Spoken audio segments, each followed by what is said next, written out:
G'day ladies and gents, my name is Fiddle and welcome back to the channel. Today we're talking about one of the most galaxy brain business decisions in gaming history, NetEase firing the people who literally made their game successful. Because when you're on top of the world, the best thing to do is trip over your own feet and faceplant into corporate nonsense. Those of you who don't know, Marvel Rivals is an absolute juggernaut right now. Over 10 million downloads, peaking at 300,000 players daily, and dominating the live service shooter space. It's eating Overwatch 2's lunch, drinking Apex Legends milkshake, and somehow still standing next to Counter-Strike 2 like an equal. This game is doing everything right, except keeping its own developers employed.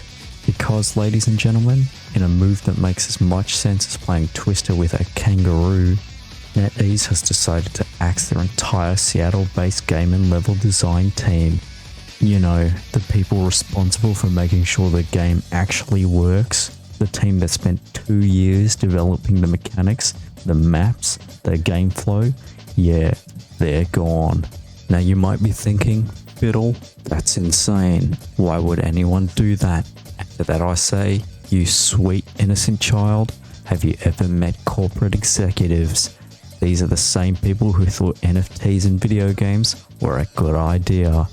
They look at something successful and think how they can ruin it. And the best part about all this, one of the former level designers, Jack Burrows, summed it up in the most poetic way possible. He said, just couldn't dodge the big boot, I guess.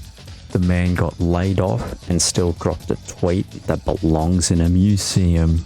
Now don't worry, NetEase wants you to know that this won't affect the game, because apparently when you fire the people responsible for designing maps and mechanics, everything just keeps working.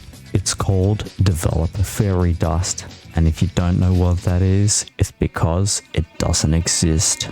And if you're wondering why this happened, well, industry analysis says it's part of NetEase reconsidering overseas investments, which, let me translate for you, we don't want to pay American wages anymore. Game developers, let this be a lesson. If you make a game that flops, you get fired. If you make a game that succeeds, you get fired. There is no winning. Game development is not a career anymore. It's an extremely expensive hobby.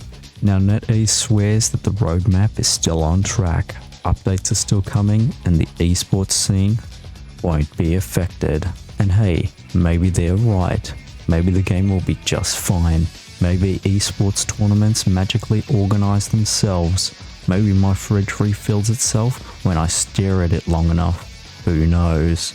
But hey, if you're a Marvel Rivals fan, don't panic. The game's still here. If you're a game developer, maybe start a YouTube channel. That seems to be the retirement plan for ex-Blizzard and Ubisoft employees these days. Anyways, with that out of the way, it's time to end things. That's all for today's video. If you enjoyed this, hit that like button, subscribe for more peak nonsense, and tell me in the comments what's the dumbest corporate decision you've ever seen in gaming. Was it this? Was it Blizzard deleting PvE from Overwatch 2? Or maybe was it Ubisoft thinking NFTs were the future? Let me know. Thanks for watching, and I'll see you in the next one.